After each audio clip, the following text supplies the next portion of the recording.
நிகழ்ச்சி இலக்கம் 5 இஸ்லாத்தின் கடமைகள் 5.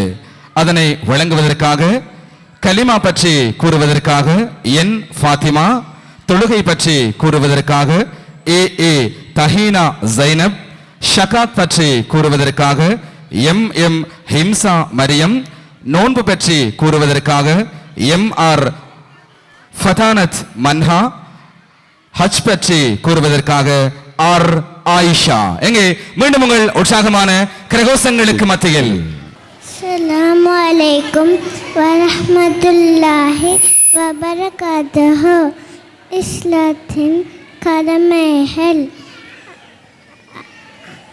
இஸ்லாத்தின் கடமைகள்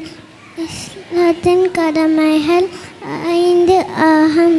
அதில் முதலாவது கலிமாவாகும். முதலாம் கலிமா தைபா, இரண்டாம் கலிமா ஷஹாதத், மூன்றாம் கலிமா தம்ஜீத், நான்காம் கலிமா தௌஹீத், ஐந்தாம் கலிமா ரத்துல் குஃபர். தொழுகை இஸ்லாத்தின் கடமைகளின் இரண்டாளாக தொழுகை கடமையாக்கப்பட்டுள்ளது. இதில் ஒரு முஸ்லிம் 5 நேரம் தொழுகையினை நிறைவேற்ற வேண்டும். இதில் முதலாவது தொழுகை சுப, இரண்டாவது தொழுகை லுஹர், மூன்றாவது தொழுகை அஷர், நான்காவது தொழுகை மஹரிப், ஐந்தாவது தொழுகை இஷா. ஜஸாக்கல்லாஹு ஹைரன். அஸ்ஸலாமு அலைக்கும் வரஹ்மத்துல்லாஹி வபரகாத்துஹு.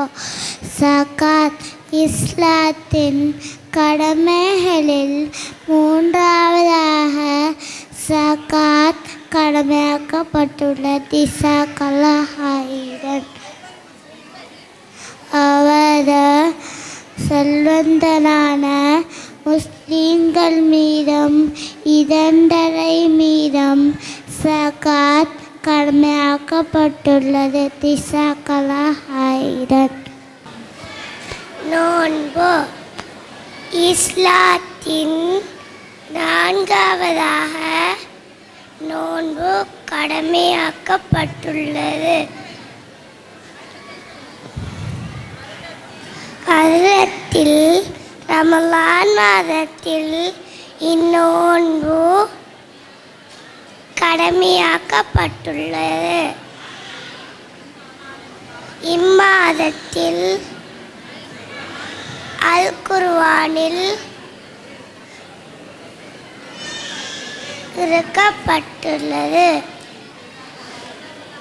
ஜஸாக்கல்லாஹு ஹைரன். இஸ்லாத்தின் கடமைகளில் 5வது ஹஜ் கடமையாக்கப்பட்டுள்ளது. இக்கடமை ஒவ்வொரு இறுதியாக நிறைவேற்ற வேண்டியதாகும். ஜஸாக்கல்லாஹு ஹைரன்.